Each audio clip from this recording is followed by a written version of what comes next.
du coup, bonsoir et bienvenue pour cette soirée flingue.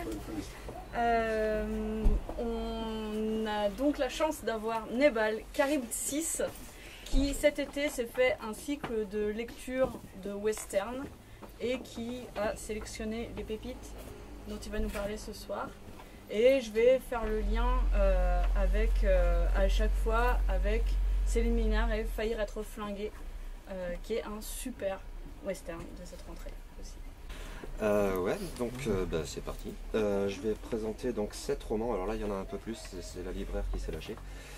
7 livres, il y a un recueil de nouvelles dans le tas.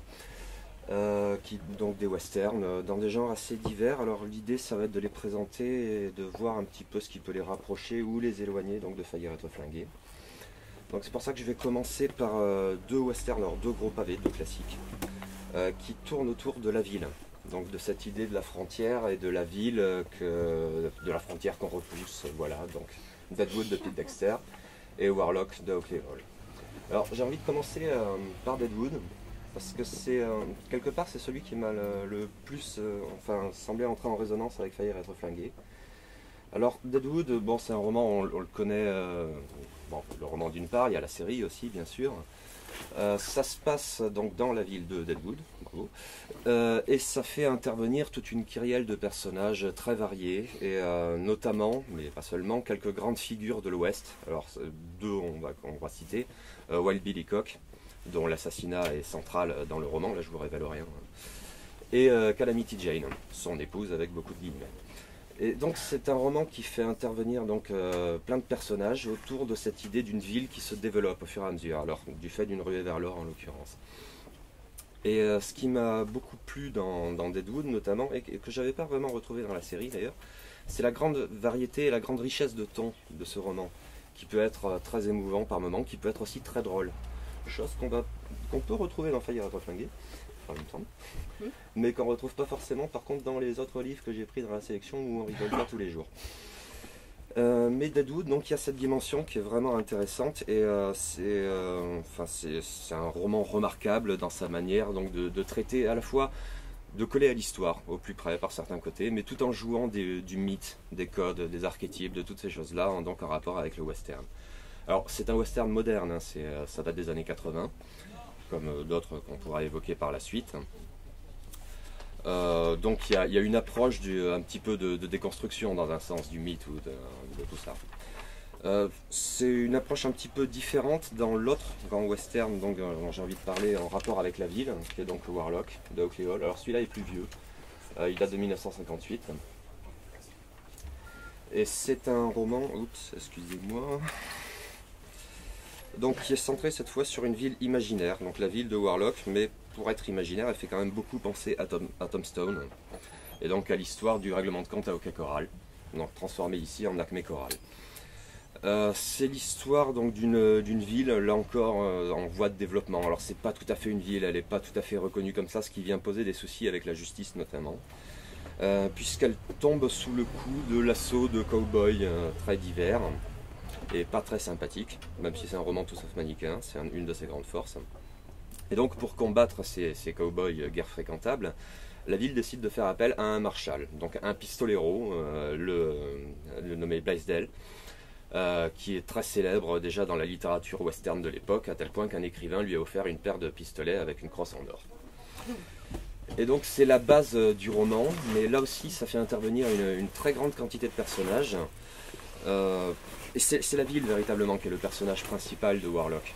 Et c'est avec une plume très efficace, c'est vraiment un grand roman américain très très fort. Oui, donc il a été adapté au cinéma lui aussi, donc c'est L'Homme au colt d'or, si je me souviens bien, justement.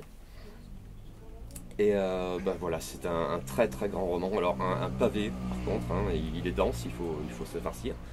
Mais c'est un tel bonheur en même temps qu'on s'en lasse pas. Alors un autre aspect qui est intéressant dans Warlock, outre sa noirceur viscérale, et l'aspect, comment dire,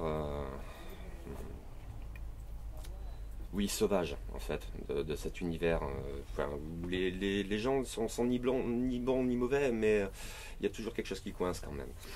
Et il y a cet aspect-là, et il y a aussi une certaine dimension sociale qui est assez intéressante, notamment avec un conflit de mineurs, avec des grévistes, des priseurs de grève, des choses comme ça, donc c'est aussi une dimension intéressante. Donc là je vais te laisser. Et du coup dans Faillir être flingué, on retrouve une construction qui peut être assez similaire, notamment à Deadwood, parce qu'il y a vraiment beaucoup de personnages. Ça commence par des fils épars qui courent un peu à travers la plaine et les montagnes et qui se retrouvent dans une ville assez rapidement, à la moitié du livre, ça y est, c'est noué. Et voilà, il y a la ville à construire qui fait basculer le roman vers quelque chose d'extrêmement optimiste et d'extrêmement lumineux, avec toute la mythologie de l'Ouest. Donc on a les cow-boys, les Indiens, les Chinois. Juste une petite liste de quelques personnages comme ça qui, moi, m'ont marqué. Il y a Zébulon, dit Zeb, qu'on voit au début des sacoches pleines sur l'épaule, une espèce de violence au bout des doigts. Il y a les Macpherson, qui sont deux frères qui sont accrochés au chariot de leur vieille, et la vieille n'en finit pas de mourir, elle agonise, elle n'arrive pas à mourir. Il y a le médecin Gifford qui met ses pas dans ceux d'une chamane indienne et qui, elle, est une chamane qui n'a pas de tribu. Et c'est pareil, c'est un personnage assez magnifique. Il y a Ellie qui a ses problèmes aussi, causés par un archer de contrebasse. Je vous en dis pas trop parce que c'est rigolo à suivre. Et c'est toute une galerie de personnages qui sont cow-boys, médecins, chamans, commerçants, négociants, musiciennes, putes, blanchisseurs. Voilà, petit à petit, on voit la ville s'étoffer avec des bâtiments qui poussent, etc. Ils ont tous des comptes à régler, mais une ville à construire. Et c'est une espèce d'utopie où chacun peut repartir à zéro, laisser un passé, peut retrouver un équilibre et une certaine paix. Et de ce côté-là, il y a quelque chose de très éloigné de la noirceur d'un Warlock, par exemple, ouais, j'ai envie de dire d'optimisme. C'est correct.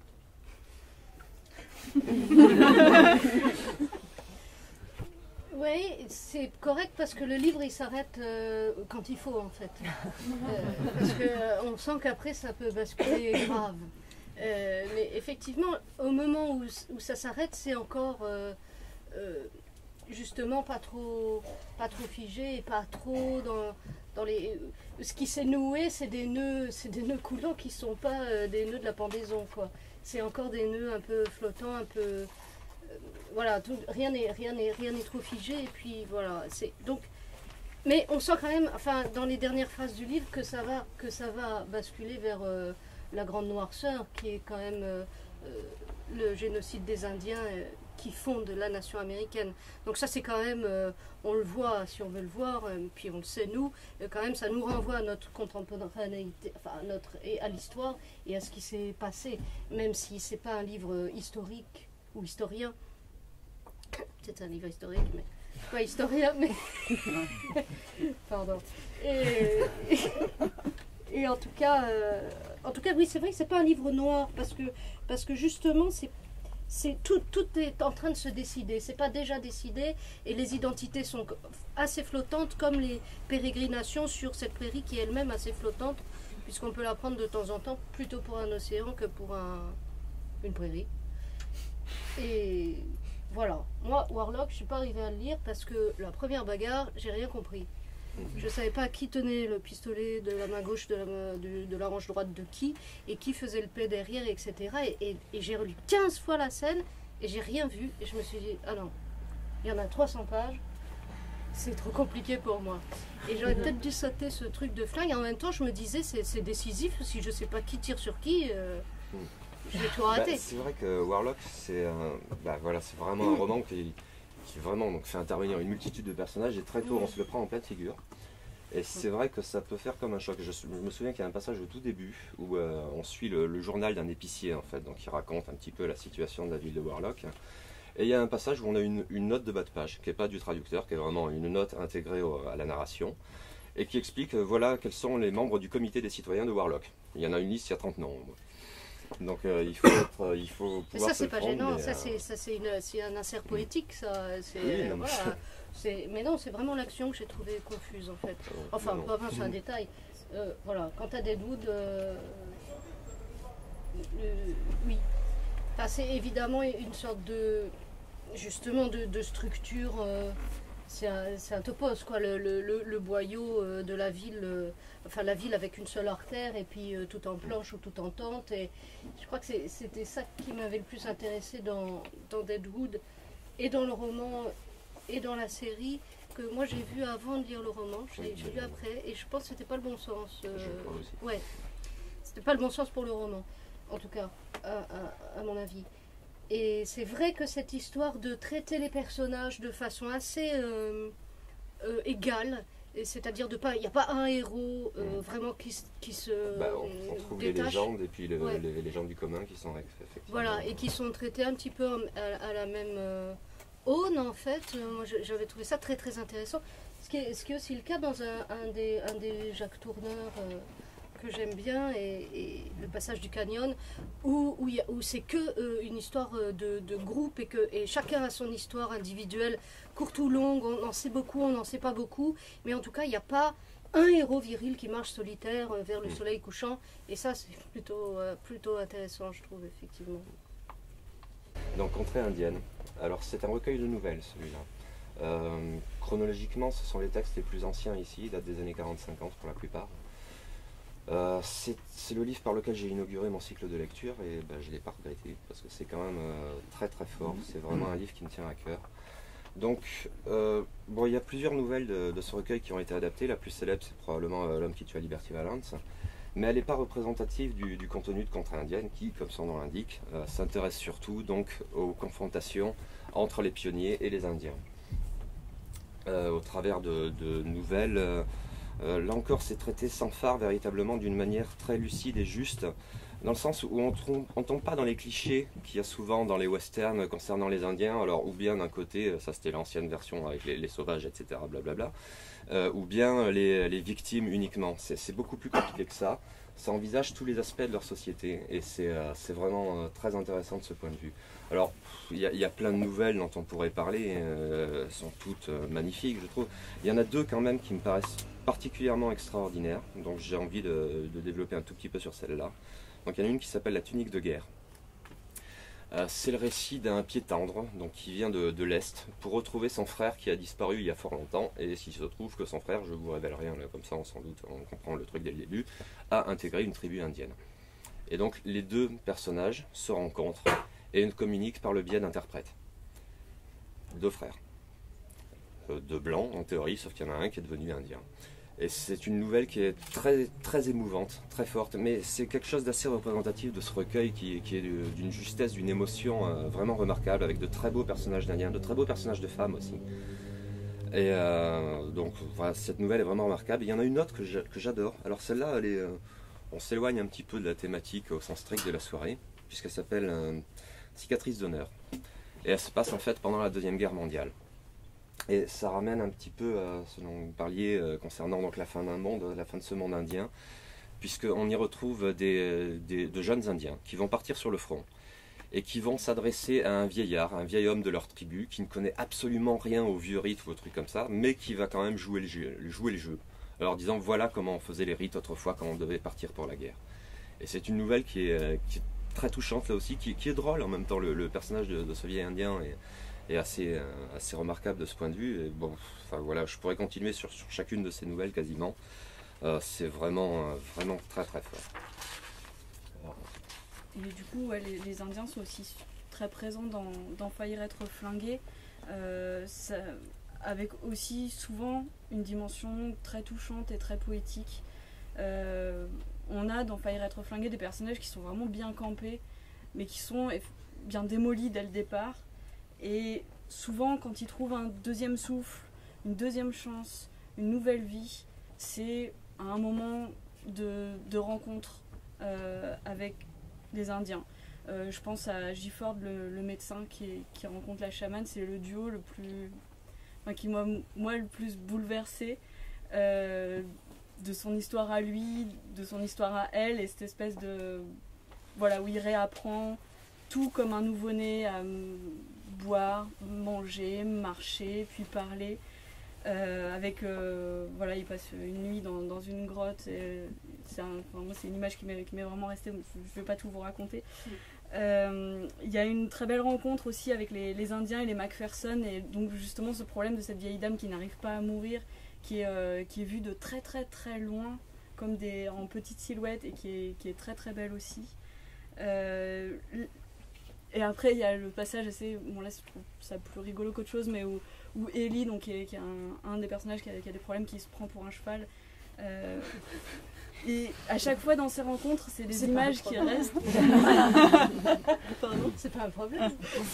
Non, mais il avait d'autres problèmes. Ah oui, il en avait d'autres. Et à chaque fois dans ces rencontres, il y a beaucoup de choses qui ne sont pas dites, de sentiments qui ne sont pas dites, mais qui marquent vraiment le lecteur. J'ai trouvé. C'est correct. C'est correct. C'est la correction. Oui, c'est vrai que les Indiens ont une présence peut-être basculante et peut-être et qui, quand ils rencontrent les Blancs, les transforment. Je pense qu'ils se transforment les uns les autres, mais c'est vrai qu'évidemment, qui court sur la plaine, la chamane a un rôle particulièrement lié à la métamorphose et à la renaissance ou à l'équilibrage du monde. Et ouais, et ce sont aussi des vieux chameaux, et ce sont aussi des gens retors et pas forcément très recommandables. Effectivement, il n'y a pas non plus de bons sauvages ou de mauvais d'ailleurs, et dans Faillir être flingué, et ils sont traités comme les autres, comme en tant qu'individualité plus ou moins retorse, quoi. Moi, j'aime beaucoup aussi Dorothy Johnson. D'ailleurs, je la cite souvent comme étant... en tout cas, quand on me dit le western, c'est un genre masculin, tout ça, je dis que non, parce qu'il a été fondé par Dorothy Johnson et que je pense que ce sont les hommes qui ont récupéré ça un petit peu après. Un peu comme la course en bagnole, la formule et l'aviation de pointe, mais bon.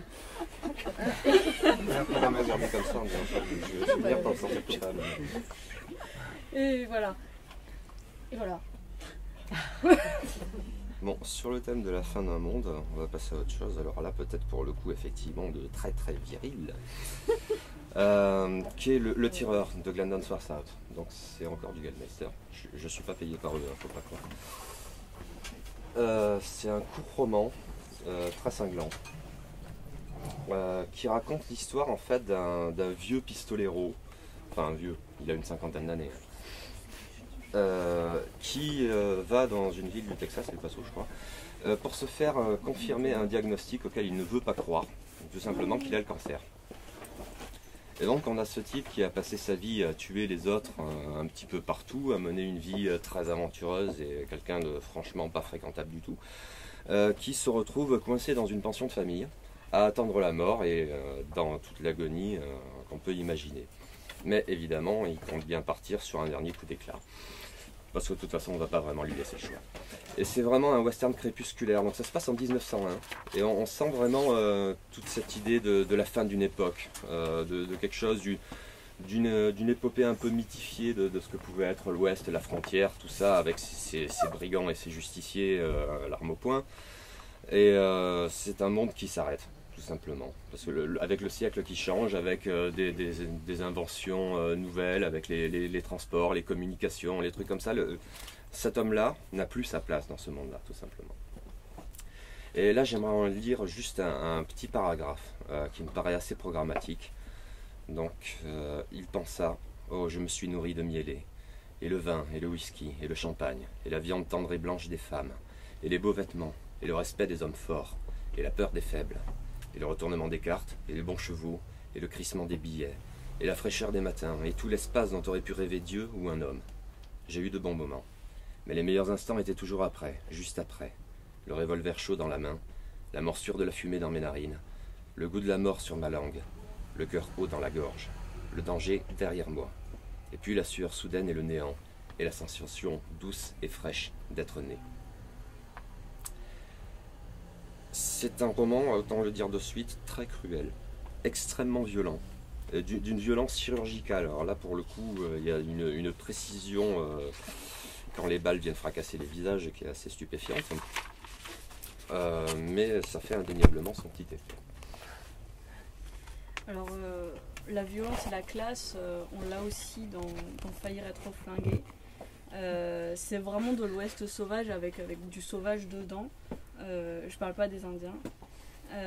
Et certes, il y a un fond que moi j'ai trouvé optimiste et très lumineux, mais par-dessus, il y a une belle couche de vernis avec la violence ordinaire et extraordinaire du western, on va dire classique, du vol de chevaux, des attaques de diligence, des bandits, etc., des raids indiens, des images extrêmement cinématographiques. Je pense à l'attaque de la ville notamment, dont je ne vais pas parler parce que c'est à la fin. Mais dès le début, enfin, un truc qui est très perceptible, c'est cette violence possible, omniprésente. À chaque rencontrer quelqu'un seul à seul dans la plaine, c'est la possibilité de se faire dépouiller, de se faire tuer, de se faire... voilà, il y a même si ça peut se passer, ça peut ne pas se passer, mais cette possibilité-là est omniprésente, quoi. Enfin, permanente. Je sais pas quel est l'adjectif, mais... C'est correct. Oui, c'est très correct, effectivement. La violence est toujours possible et elle est pas... elle plane, disons, mais la violence comme autre chose. C'est-à-dire que tout est assez ouvert et c'est pour ça qu'ils sont assez vigilants les uns et les autres. Vigilants quant au croisement et au pas croisement. Enfin, s'ils décident de se rencontrer, c'est qu'il y a eu quelques signes qui montraient que c'était possible sans trop de dégâts. Et il y a des règles à respecter. Quand on voit quelqu'un au loin, il faut plutôt continuer à marcher, pas forcément sifflotant, mais presque. Et en fait, la lecture des traces, ou animales ou humaines, est très importante pour rester en vie. Et aussi pour faire ces rencontres qui vont, ou pas, les changer, les transformer. Mais la violence, par contre, c'est pas un roman cruel, effectivement. Et c'est plutôt dans le faillir être flingué que dans le flingage que ça se passe. Et c'est justement dans cet écart avec la tuerie que l'histoire peut se développer. Et que aussi, à la fois, la ville peut se monter et l'espace lui-même se construire. C'est dans ce hiatus, mais comme en tant qu'action, quoi. Qui n'est pas un évitement, qui n'est pas tout à fait un évitement. Non, ça c'est pareil. Alors j'avais gardé ça pour plus tard en lien avec un autre bouquin, mais il Ouais. n'y a pas de massacre, il n'y a pas de cruauté, il n'y a rien de malsain. Enfin, et pourtant c'est violent. Ouais. C'est chouette. Mais parce que la violence n'est pas forcément malsaine, je pense. Enfin, de toute façon, c'est aussi une histoire d'énergie, et puis la violence, c'est quand même quelque chose qu'on partage, qui est très partagé, sûrement plus que le bon sens d'ailleurs. Mais je pense que c'est pas forcément une énergie négative. Ça dépend un peu d'abord comment elle est traitée littérairement ou artistiquement, et ce qu'on en fait, et ce qu'on veut en faire, quoi. Mais voilà. Et c'est vrai que là, enfin, en tout cas, je suis pas allée vers une violence spectaculaire ou chorégraphique comme j'ai pu faire dans d'autres trucs, comme dans Bastard Battle où ça gicle beaucoup plus.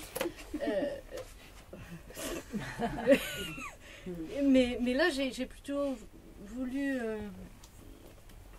rester dans une violence assez concrète, assez immédiate, assez possible, enfin assez réelle, quoi. Mais en évitant l'espèce de brutalité triviale. Donc c'était une espèce de ligne pas évidente, mais voilà.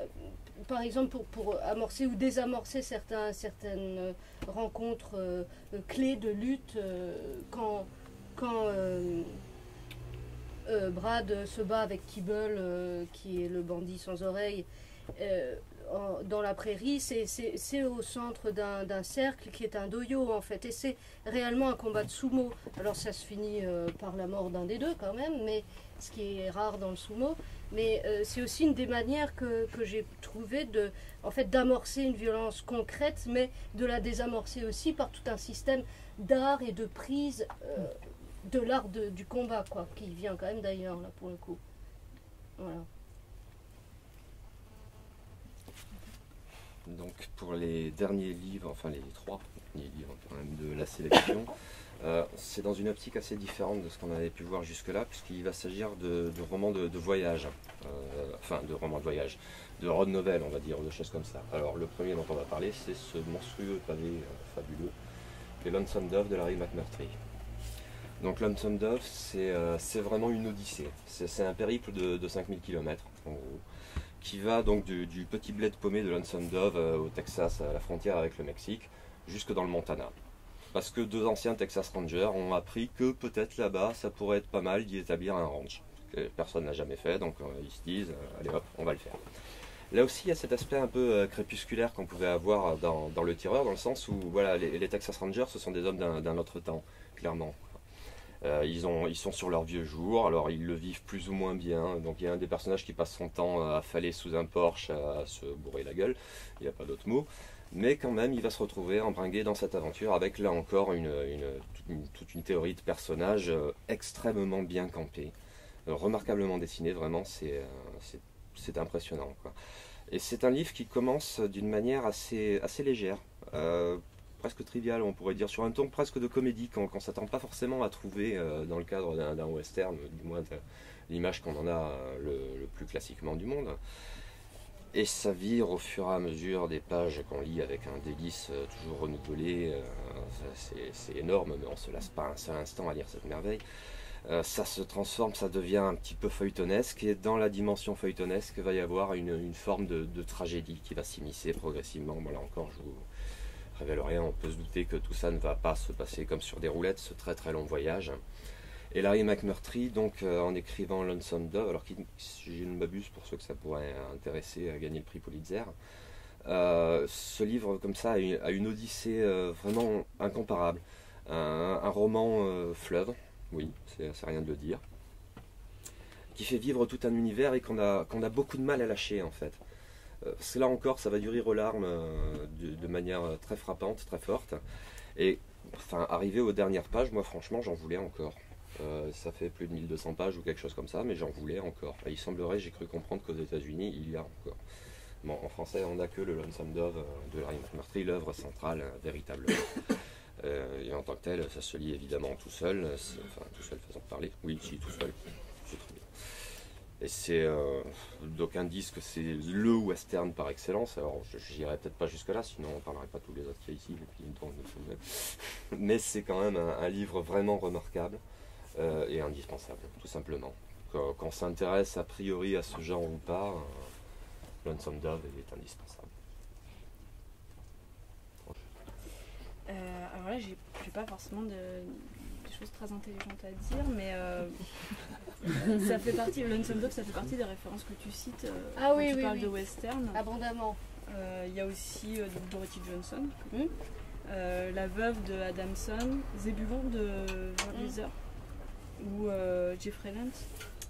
Jeffrey Lance, ouais, La rivière des Indiens. Mais ça, c'est pas vraiment un western. Adamson, je suis pas sûre non plus. Lonesome Dove, c'est vraiment un super bouquin. Moi, je trouve que ça tire à la ligne quand même sur le 2e volume. Personnellement, j'en voulais pas encore quand ça s'est fini. Par contre, oui, c'est effectivement excellent. Et il y a cette construction un peu polyphonique avec des recoupements comme ça qui est assez belle. Le personnage de Gus est terriblement attachant. Et c'est pas un personnage du tout caricatural non plus du western, parce que c'est un tendre profondément. Et ça c'est. Mais on pleure horriblement à la fin. Enfin, moi je déconseillais aux âmes sensibles quand même. Hein. C'est très fort. Mais je pense que cette histoire de grande traversée de l'Amérique, c'est évidemment un des grands axes du western. Les coordonnées du western, c'est le convoyage et le partage, je pense. Et ça, c'est vraiment au cœur de ce livre-là, et ça le structure d'une façon assez globale. Ouais, c'est un super bouquin. Et est-ce que votre gamine est un hommage à la gamine de Larry McMurtry? Ah ouais, pas mal. Effectivement, il y a quelque chose qui s'est passé entre les deux gamines. Oui. Et elle aussi, elle chope des lièvres, etc. Mais la mienne est chinoise, mais ce qui n'est pas la gamine de Larry McMurtry. Et surtout, je la fais pas mourir parce que ça, c'était trop dur. Vraiment, il y a des limites. Bon, en parlant de choses très dures, on va continuer avec quelque chose de pas vraiment gai du coup non plus. Chevaucher avec le diable de Daniel Woodrell. Alors ça, c'est un roman qui prend le cadre de la guerre de sécession. Et donc, bon, généralement, on l'imagine plutôt, on ressemble plutôt vers l'Est. Là, il montre que l'Ouest n'a pas été épargné, et en l'occurrence, pas tant par les troupes régulières que par des troupes irrégulières, donc de véritables hors-la-loi. Alors ceux qu'on appelait les Jayhawkers pour le nord et les Bushwhackers pour le sud.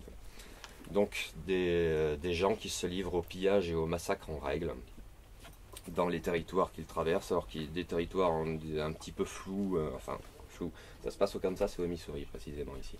Mais c'est-à-dire que voilà, il n'y a pas d'appartenance fixe de telle région à tel camp ou tel autre. Et le héros, alors on va mettre beaucoup de guillemets parce que c'est quand même un beau salopard, même si en même temps il suscite une certaine empathie, est d'origine hollandaise. Et il fait partie d'une troupe de Bushwhackers. Or, les Bushwhackers ont une dent particulièrement prononcée contre les Hollandais et bien évidemment les Noirs. Il se trouve que son meilleur ami, progressivement dans le roman, un autre Bushwhacker, va être un Noir. Donc il y a une tonalité absurde qui se développe là-dedans, alors avec, là encore, cette fois, une grande violence, une grande cruauté. Enfin, le début est presque insoutenable. On voit donc cette troupe de Bushwhackers qui s'est déguisée avec des uniformes nordistes et qui se balade, qui tombe sur un pauvre immigrant hollandais qui sait même pas parler 3 mots d'anglais. Ils lui font « Vous êtes de quel camp ?»« Ah ben oui, bien sûr, les nordistes, bien sûr, je suis avec vous. » Et paf, ils le pendent. Et le héros abat son fils d'une balle dans le dos, enfin blâme. Donc c'est assez radical, on va dire. Ça pose bien le décor. Mais il n'y a pas que ça, il y a une dimension véritablement de roman initiatique, de roman d'apprentissage. Seulement c'est un roman d'apprentissage dans le cadre le plus atroce qu'on puisse concevoir. Donc là on est très éloigné pour le coup de Faillir à trop flinguer, je trouve. Mais si vous voulez encore de l'atroce, vous serez servi avec le dernier roman. Oui, je dirais juste, alors effectivement, c'est ce qu'on disait tout à l'heure, il n'y a pas de massacre, il n'y a pas la cruauté dans Faillir être flingué. Mais il y a une petite phrase qui fait assez bien écho, que tu as citée ce matin, qui est mettez un uniforme à un homme, vous lui enlèverez le dernier morceau, le dernier peu d'humanité qui lui reste. Du coup, ça fait un joli écho. Oui, c'est un roman qui fait penser, qui fait réfléchir du coup largement sur la notion d'engagement en fait, dans ce qu'elle peut avoir de plus brutal, de plus violent. Donc on pense aux petits soldats avec ou sans uniforme, terriblement dans Chevaucher avec le diable. Et c'est un portrait de la nature humaine qui n'est pas très flatteur. Donc continuons dans la franche réjouissance avec Cormac McCarthy et Meridian Sun. Alors pour le coup c'est un western un petit peu atypique, alors malgré son titre et son sous-titre surtout, donc le rougeement du soleil dans l'ouest ou quelque chose comme ça, puisque la majeure partie du roman en fait se passe au Mexique, enfin une bonne partie en tout cas. Et on retrouve là aussi, comme dans Chevaucher avec le diable, les personnages principaux sont d'une troupe d'irréguliers. Une sorte de milice qui s'est formée à la base pour aller buter du Mexicain, puisque ça part du Texas.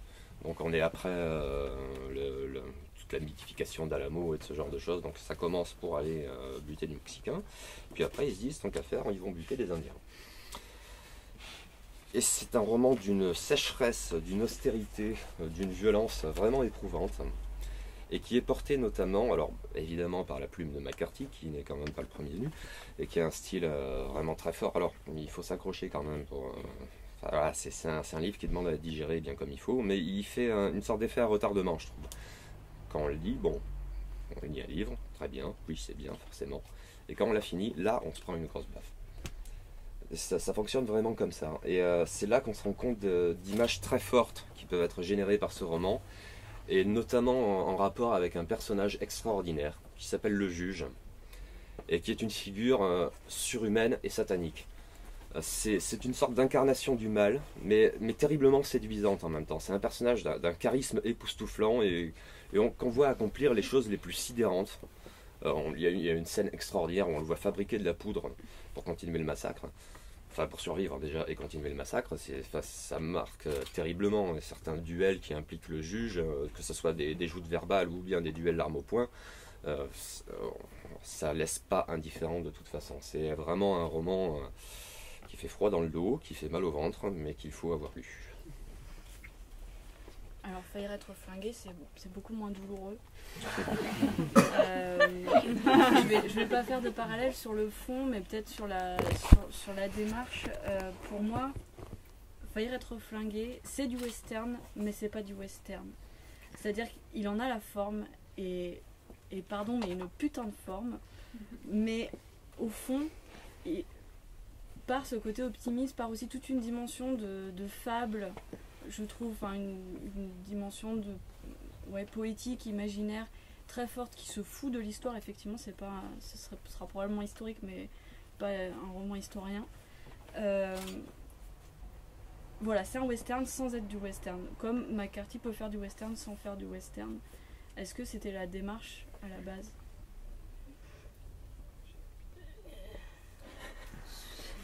Je sais pas ce que c'est la démarche à la base, mais en tout cas, oui, et puis merci, parce qu'effectivement, c'est un western et c'est pas du western. Et c'est peut-être d'abord de la littérature et après un western. Et puis c'est vrai qu'il y a dans cette forme western peut-être des sensations ou des captations d'espace qui n'ont pas grand-chose à voir avec ce genre western, quoi. Et effectivement, par exemple, ces images de la grotte, enfin ces expériences de la grotte et des peintures qui s'y trouvent, et cet échange ou cette succession d'un personnage puis de l'autre dans ce même endroit, avec une lecture différente à chaque fois, et aussi la lecture de la trace du passage de l'autre, que ce soit très lointaine ou toute proche, avec la viande séchée que l'un trouve, c'est quelque chose qui n'est pas de l'ordre du western. Mais à vrai dire, quand j'écrivais ça, j'ai lu quelques westerns, effectivement, dont certains ne sont pas là quand même, mais je lisais aussi des choses qui étaient beaucoup plus lointaines, comme John Muir, mais qui moi me semblaient assez proches, comme Reznikov, comme des choses, de la poésie concrète, mais qui ouvraient d'autres portes et d'autres espaces que celui du genre à strictement parler, et de tout ce qu'il faut y trouver. Et voilà, et c'est quand même effectivement une histoire de langue aussi, et d'espace, je pense, profondément. Dans les jours qui suivirent son dépouillement, Guy Ford décida d'accepter la vie qui lui avait été rendue sous l'aspect d'un litre d'eau dans un chapeau sale. D'honorer et de craindre la messagère, de suivre son enseignement, d'oublier sa propre histoire, de revenir au monde, enfin, depuis le début. Et pour commencer, puisqu'elle l'avait décousu de ses boutons, il abandonna ses vêtements du dessus et se retrouva en tricot et en caleçon dans la plaine. Ensuite de quoi, il eut froid. Pour y remédier, il rassembla du bois, le disposa et l'enflamma au moyen d'une allumette tirée d'une boîte de réserve qu'il avait dans ses anciennes poches et qu'il sauvegarda. Quand le feu fut bien parti, il y déposa ses pantalons, ses bretelles et sa chemise d'une autre vie et les regarda brûler. La chemise qui était en laine résista longtemps. Il rechargea le feu à plusieurs reprises, d'abord pour en finir avec la chemise, ensuite parce que la nuit tombait. Il s'assit devant les flammes, les mains tendues par la chaleur nourrissante, gratifié par les éléments en général, leur existence, leur simple présence, contemporaine à la sienne. Il attendait l'indienne. Il regardait son chapeau pour y voir la lune à nouveau comme au jour de sa renaissance. Des pensées traversaient son esprit comme des nappes de brume. Elles ne venaient pas. Il finit par s'endormir en chien de fusil, replié sur une pierre chaude qu'il avait ôtée du foyer, tournant le dos à la nuit. Il l'attendit 4 jours sans rien faire d'autre que ramasser du bois et nourrir le feu, comme celui d'un autel. La faim l'avait quitté depuis longtemps.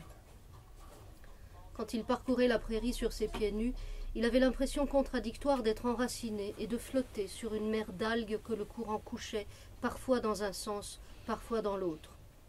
Le jeûne lui fit ressentir ses jambes comme des perches de jonc à peine reliées à son corps. Elles étaient hautes et cassantes, articulées à l'envers comme celles des échassiers. Il n'en faisait pas exactement ce qu'il voulait. Il lui arrivait, brièvement, de sortir de son corps. Le 5e jour, il revit l'Indienne entre ses doigts au travers des flammes. Elle s'approcha du feu. Elle portait 3 gros œufs blancs tachetés de noir dans une main. Elle s'assit près de lui, posa les œufs. Elle cueillit sur sa gauche une longue herbe creuse qu'elle coupa en 2. Elle souffla dans la tige pour voir si l'air passait. Elle ramassa l'un des œufs au sol, en frappa la coquille au sommet 2 fois, de façon à ouvrir 2 trous, et glissa dans l'un des 2 la tige creuse qu'elle remua avant de tendre l'ensemble à l'homme recroquevillé qui ne l'avait pas quitté des yeux. Gifford dut faire un effort pour déplier les doigts et prendre l'œuf. Une fois qu'il l'eut dans la main, il le garda comme la chose parfaite et fragile qu'il était effectivement. Eau qui court sur la plaine toucha la tige qui dépassait et les lèvres de Gifford. Il en fut stupéfait. Elle ramassa un 2e œuf, le perfora avec l'autre segment d'herbe, porta à sa bouche l'extrémité visible et le goba en 3 aspirations. Alors que Gifford, toujours immobile devant les flammes, regardait la tige comme si elle avait été plantée dans le soleil lui-même, Eau qui court sur la plaine prit le 3e œuf en se levant et repartit par où elle était venue, au travers des flammes. Cette fois cependant, il n'eut pas à l'attendre. Elle reparut au petit jour et le réveilla en lui lançant des cailloux. Il s'était évanoui après avoir gobé le jaune d'œuf à petites gorgées. D'extase, précisait-il toujours quand il en était à ce point de son récit. D'extase et d'admiration pour cette chose si simple qui maintenait dans sa fine paroi de calcaire sous forme semi-liquide absolument tous les principes de la vie sauf un, la chaleur. Mais en ce qui concernait la chaleur, Gifford avait compté 18 allumettes dans sa boîte de réserve et cela devrait suffire à son éclosion. L'Indienne lui ramena encore un bécasseau, comme s'il devait tout réapprendre étape par étape. Elle le faisait se déplacer dans la prairie en traçant des lignes dans les herbes. Au début, elle faisait 2 ou 3 allers-retours jusqu'au point où elle voulait l'amener. La piste était visible comme un trait sur une page blanche. Continue. Elle partait du foyer ou de l'endroit où il s'était couché et se dirigeait tout droit vers tel trou d'eau, 3 miles plus loin, insoupçonnable à l'œil nu, vers une inexplicable place ronde, nette comme une clairière de forêt, vers un tumulus couvert de minuscules graminées qui semblaient ne pousser qu'à cet endroit. Elle l'amena jusqu'à un trou qui était un nid d'écureuil. L'animal était à l'intérieur. Quand Gifford s'était couché au sol pour jeter un coup d'œil, l'écureuil avait bondi en caquetant d'indignation, la queue hérissée et gonflée comme celle d'un chat furieux. Gifford avait failli faire une attaque. Il avait sauté en l'air et roulé sur le dos, le cœur cognant contre les côtes. L'écureuil n'avait cessé de le menacer que lorsqu'il s'était assis, secoué, en proie à un fou rire inextinguible. Elle l'amena à une petite cuvette de terre à peine creusée, qui lui rappela celle qu'il avait voulu se faire. Les trajets qu'elle dessinait étaient de moins en moins lisibles. Elle ne passait plus qu'une fois, en laissant quelques signes dans les endroits plus secs ou empierrés. Il arrivait que la trace se perde sur plusieurs dizaines de mètres. Gifford avait appris à tourner en spirale autour du dernier point visible pour retrouver le contact. Dans son esprit, aucune piste ne pouvait être confondue avec la sienne. Quand il retombait sur ses pas, un courant électrique les reliait immédiatement. Il le sentait dans ses muscles, sous sa peau. Elle le mena à un nid qui contenait 3 de ses œufs qu'elle lui avait apportés. Il s'enfouit dans les herbes sous le vent, tassé sur lui-même, aussi immobile qu'un roseau. Il voulait voir son avenir. Il le vit. C'était un bel oiseau aux longues plumes mordorées. Plus tard, il en fit des centaines de dessins. Elle le mena à une passe qui cachait un collet. Il en conclut qu'elle avait eu des échanges avec des Français ou des Iroquois. Un grand lièvre s'y était pris. Il était encore vivant et fit de tels efforts pour échapper encore lorsqu'il sentit l'homme s'approcher qu'il ne lui fut pas nécessaire de l'achever. Gifford coupa le lacet et ramassa l'animal. Il le tint par les oreilles, loin de son corps, jusqu'à une place qu'il jugea convenable pour y passer la nuit. Il construisit son feu et le regarda brûler pendant que l'animal mort refroidissait dans sa fourrure. Il entendit les glapissements d'un coyote qui devait se tenir assis à quelques centaines de mètres, la gueule tournée vers l'ouest. La vie lui parut à nouveau d'une insondable tristesse. Il laissa le lièvre et ne dîna pas ce soir-là. Il s'endormit tardivement, dans une nuit sans étoiles. Il pleuvait quand il se réveilla, le jour était à peine levé. L'Indienne était là et le regardait fixement. Elle prit le lièvre, le porta à son nez, le jeta par terre et cracha violemment sur le corps. Elle sortit son couteau et trancha la tête de l'animal. Elle la prit par les oreilles et la jeta à la face de Gifford. Il renacla de dégoût au contact froid des artères sectionnées, mais par réflexe, il rattrapa la tête dans ses mains avant qu'elle ne tombe au sol. Et il la sentit comme il avait senti l'œuf. Un sac de vie, plein, simple, complexe, d'une irréprochable économie. Et il sut ce qu'il avait à faire. Il énucléa la tête. Il perça le crâne au moyen d'une petite branche dans les 2 cavités ouvertes. Il posa ses lèvres sur l'un des orifices pendant qu'il remuait la baguette dans l'autre, et il avala avec délice le mélange de matière qui s'y trouvait prise. Quand il eut terminé, Hauquicourt sur la plaine le regarda droit dans les yeux, ramassa le lièvre et le dépouilla avec une extrême lenteur pour qu'il voie et comprenne quelle était la bonne manière. Lorsque le corps de l'animal tout en muscles fut à l'air, les viscères détachés mis à part, les poumons, le cœur et le foie accrochés à la cage thoracique, elle lui tendit la peau coupée en 4 endroits et s'en fut avec la viande. Dans le milieu de l'après-midi, il perçut nettement une odeur de ragoût, mais il fut incapable de la localiser. Elle ne lui avait laissé aucune piste et le vent tournait sans cesse. Malgré ses crampes d'estomac, il en eut un autre fou rire, tout seul, debout dans la prairie.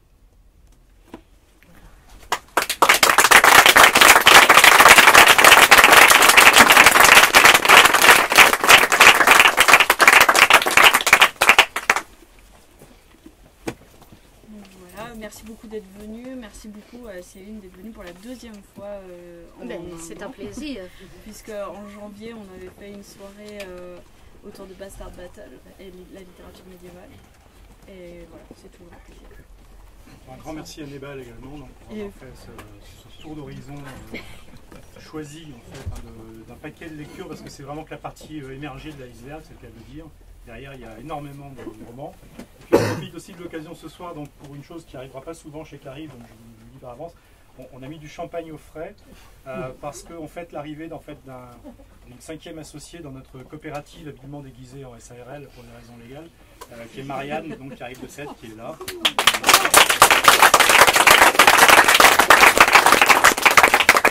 Ça nous fait plaisir de partager du champagne avec tous ceux qui ont eu la bonne idée de venir ce soir pour